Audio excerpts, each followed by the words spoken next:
This activity will take you through how to do pre-interview research. It's tried and tested. It's what I've done in the past, and it's been really helpful to be able to find a bunch of information so you don't feel unprepared when you step into interviews. So, the whole idea here is you do this just before you're going to interview. So, give yourself anywhere from half an hour to 25 minutes, somewhere around there, to do this. So the resources that we're going through, you're looking at the brief right now. It's just a rundown of everything we'll do.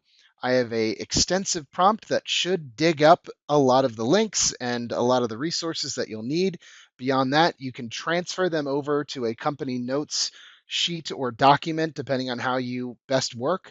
I have a massive amount of interview questions that you can plop down at the very bottom of your company notes. Then I have some really interesting audit tools that I know most people won't use, but they're there for you. And I'll take a moment to go through these just after I finish up with this. I have a competitor research template, a prompt to find all the competitors, and then ultimately examples of all of these amazing competitors. Just so we're on the same page, there are so many different tools that one could use in order to find a ton of great stuff about our competitors. So, from the standpoint of the tools, that's where this exists here. It's really up to you as to whether or not you feel compelled to use this. It's not an absolute requirement, but I do think there's some good stuff in there. Okay, so getting started, we have to prep. We have to create our document that we will refer back to during the interview. So you're quickly going to make a copy and you're going to name the company and then dash notes. It's really straightforward. You want to relocate this document inside of your applications folder. And then ultimately, if you are continuing to do like somewhat decent application tracking, then this would go into the interview notes section here. I've referenced this document, the sheet, so many different times. It allows me to refer back to stuff that I've sent over in the past, so it would be right here where we would just drop that link. Let's run this really quickly together. I'm going to use ChatGPT today, and the whole idea is I'm basically just copying everything that's inside of the prompt and then adding in just a few additional links so that it's able to do the rest of the work for me. I love doing that. It makes a lot of sense. So let's do it now together. So this is the massive prompt. I know it looks like a lot. I promise there isn't as much in there as you think there is. Right click, copy, hop over to ChatGPT, paste. Now at the very bottom of this prompt, it's asking for company URL, job ad URL, and LinkedIn URL. So let's quickly add those together. Company URL, copy, paste. The job ad URL, copy, paste, and then the company LinkedIn URL, usually found in the footer of the website. And there it is. Copy LinkedIn URL address and drop it right there and run it. So let's see what we got here. We have all of the core company URLs, so home, about, blog. There's no pricing on their website. There is a product page, and there are some interesting resources to tap into. I have the job URL in case I need to kind of jump back to that, and then I have the remaining social URLs that it was able to find. Now, bear in mind, these tools are not perfect, and sometimes it delivers false positives or false results. So take them with a grain of salt. That's why I always check out some of these. I will maybe spend a little more time on YouTube, upwards of up to maybe 5 minutes watching something. If it's really entertaining, maybe I'll do 20 minutes. Who knows? Below that, I think this is kind of getting at the cornerstone of what you may end up getting asked in a gotcha question of like, do you know what we do here? And then you have, great, I know what your business model is. I totally get it. I understand who your customers are, and I know what your key differentiator is in terms of the market. And then some other little tidbits about the industry, the size of the company, and where they're registered. This is really all I need in order to have a pretty successful initial interview. So I'm just going to copy this stuff and throw it either into a table or into a Google Doc. Now, if you're not thrilled with the way that this looks, I provided a second prompt that basically just crunches everything down. Copy, paste. Great. So I have the ability to basically throw these into my notes. So at any point during the interview or before when I'm scrambling, I'm able to make sense of this stuff. Inside of the brief, it's telling me to migrate everything into a clean Google Doc. You can either make a copy of this or you can just start with a brand new Google Doc. It's really up to you. You could also migrate everything into a Google Sheet. It's your call. I don't think I need to get that granular, but I'll just show you what it looks like. All I'm doing here is copying and pasting and reformatting.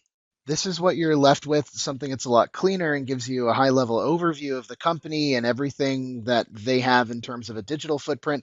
I haven't done anything for the interviewer because I'm not interviewing for this role. I don't have to take notes at the moment because I'm not in the middle of the call, but I would put job notes and then any specific questions that I had either prior or during, that would go here. And I've given you a ton of resources on questions. Let's go back to the brief. Now, this is purely optional. I really encourage you just to go through the audit checklist so that you have kind of a way in which you navigate this, but literally line by line. And I showed it in the last recording where you basically are looking up these individual things so that you have at least some knowledge prior to stepping in. And again, there are tools that are really helpful that can allow you to get even deeper on the research side of understanding more about the company, what they're up to, but it's really a case by case basis. So next, we're going to focus on creating a competitor list. Now, this is purely optional. Sometimes I go above and beyond to show that I've really done my research here. I think it's super powerful, and it's up to you as to whether or not you want to use it, but it's done wonders for me. It also helps me understand the company a lot better. So this is a really simple one. We're just going to copy the first prompt from this template. Really simple prompt. Copy, hop over to DeepSeek or your favorite LLM, paste, and now we just need to throw in the company URL. Copy, paste. Okay, a ridiculously detailed overview, and you're welcome to pause here and read some of this. It's not necessary, but it gave me a huge overview of what I want to understand about the company. Now I'm copying the second prompt, which is basically like, cool, thanks for doing that. Now I need you to build a super detailed version of a competitor list. Just be aware that the table fields that I've included are more ideal for certain sectors and not great for others. So I'm going to eliminate these two because in all likelihood, they don't have a big community channel set up like a blockchain company would.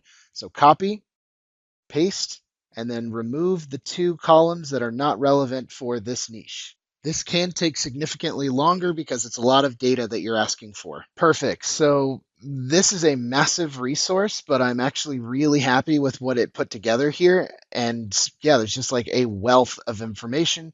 So the first table that I'm copying is going to be direct competitors. That's like one for one. They're the most obvious competitors that are more than likely directly competing for something in the way of customers. And then I have my indirect or feature competitors that are maybe not one for one direct, but has either an element or they're fighting for the same audiences, but they don't do the same things. So I've copied this table. You can watch me very quickly just migrate this stuff. I'm going to make a copy of my competitor research template, put it inside the interviews folder, and then make sure that you name it after the company you're interviewing with. Paste, get rid of the header, indirect competitors, copy, paste. Now, please remember that every AI tool has its fair share of challenges and hallucinations. So there is, on occasion, some stuff that gets added in that is not genuine and is not a real company. So, for instance, this one doesn't load. So I would not want to say to potential company that I'd like to work for, yeah, I created this awesome competitor list. And then when they go to check the URLs, they're like, this company doesn't exist anymore. So it's really important to make sure that we strip those out whenever we have to. And yeah, just so we're on the same page, it does happen. I have provided a few other examples of competitor lists that I've instantly created for different accelerators, different startups, different companies that I was researching. So feel free to dig in, check it out. You don't have to, it is what it is. The last one I think is somewhat optional, but it's highly encouraged, which is based off of your research, prepare 3 to 5 specific questions that you can ask when at the very end they're like, so do you have any questions? That's always a good indicator that you need to have questions. So I've already provided a massive resource which would allow you to go through and check out these particular questions. All I'm asking you to do is strip those out and put them inside of your company notes so that when they ask you, you're not fumbling.